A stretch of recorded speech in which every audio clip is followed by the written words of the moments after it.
Did the San Francisco did the San Francisco 49ers just replace or find Jimmie Ward's replacement at nickel? I think they did. I think that's a big part what the Isaiah Oliver signing is. When you look at the snaps in which he played last year, he played primarily out of the slot, over 262 snaps in total out of the slot. And if you look at wide corner, for example, only played 18.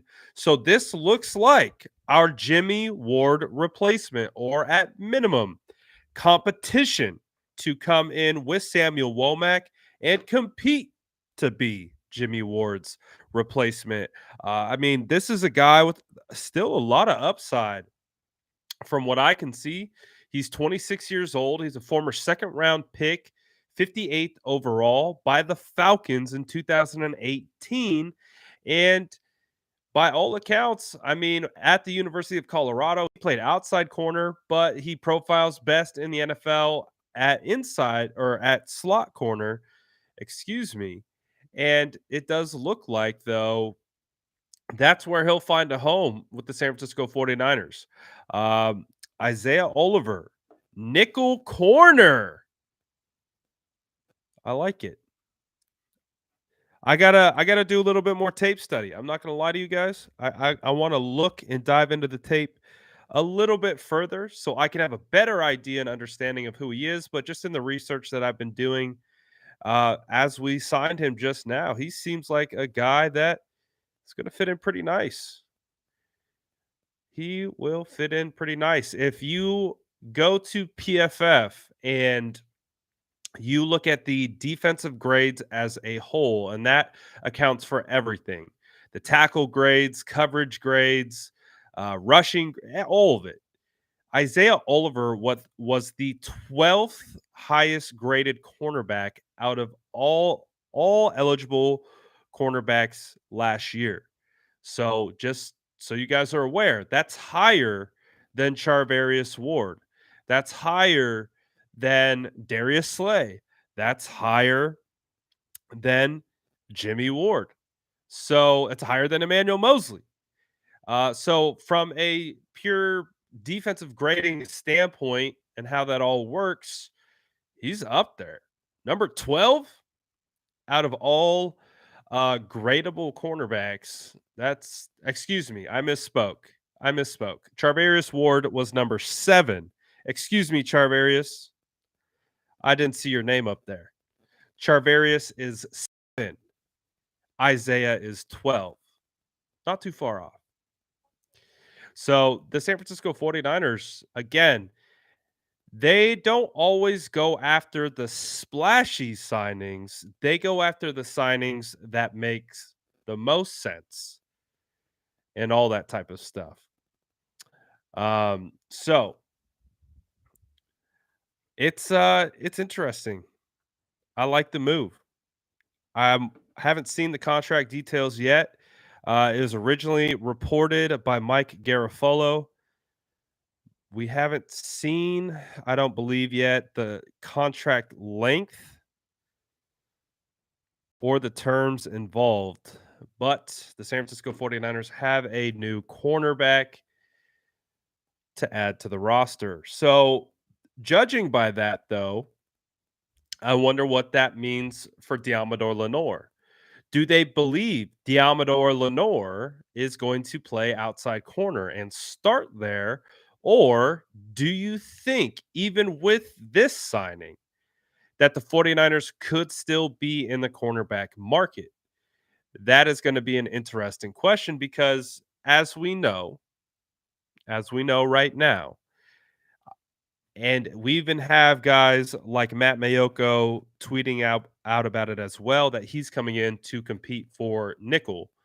So he is going to be an inside cornerback. And as we know, that's where Jimmie Ward held it down this year. And Samuel Womack right now is the only other nickel cornerback on the team. So it feels like those two guys are going to hold down nickel. Is it going to be Diamador Lenore and Ambry Thomas and Charvarius Ward? rocking the outside cornerbacks, or are they going to bring someone else in? Maybe look to the draft again. What I could see potentially happening is the most pressing hole was at nickel, right? In regards to having real life experience in that position. Diamador Lenore clearly performed at a high level, especially in the playoffs down the stretch at outside corner. So they might feel just as comfortable having Diamador Lenore and Charvarius Ward as your 1-2 punch at cornerback on the outsides heading into next year. So what that could mean is maybe they are done at cornerback now. They felt like the most pressing need was at nickel. They got the experience they were looking for. And then on top of that, you just go into the draft to find more depth. So I think that could be a real possibility. And as we know, the San Francisco 49ers have 11 picks coming up. So they could absolutely turn to the NFL draft for depth if that's where they're at and they feel comfortable with their starters of Charvarius Ward and Demo on the outside, go to the draft. Maybe find a guy on a 1-year deal that you could bring in for cheap. Maybe a veteran to come compete. You know, our next Dante Johnson type um, that could come fit in. But outside of that, that might I don't know. I don't know if we are going to see the 49ers go pursue Darius Slay. It would be fascinating to see if they did, and we would definitely get a lot of buzz to go get Slay. But we understand that the San Francisco 49ers, there's a method to their madness, and they don't go out and sign guys just to sign guys. So again, Slay is 32 years old. He'll be approaching 33 sooner rather than later. Maybe they opt to stay young at the position and they ride it out with who they got. And I think at this point, I feel comfortable with them plugging in Isaiah Oliver at nickel, competing with Samuel Womack. Could they potentially still be looking at safety? Safety would be Gip came back. We know Gibson's coming back, but he came back on a very team-friendly deal. Could that allow them flexibility to maybe spend on safety as opposed to spending on outside corner? So it will be interesting to see. I think the number one pressing need on the defense is still edge. Even with Clellan Ferrell, I would still like to see a speed rusher. Specifically, his only role is to rush the passer.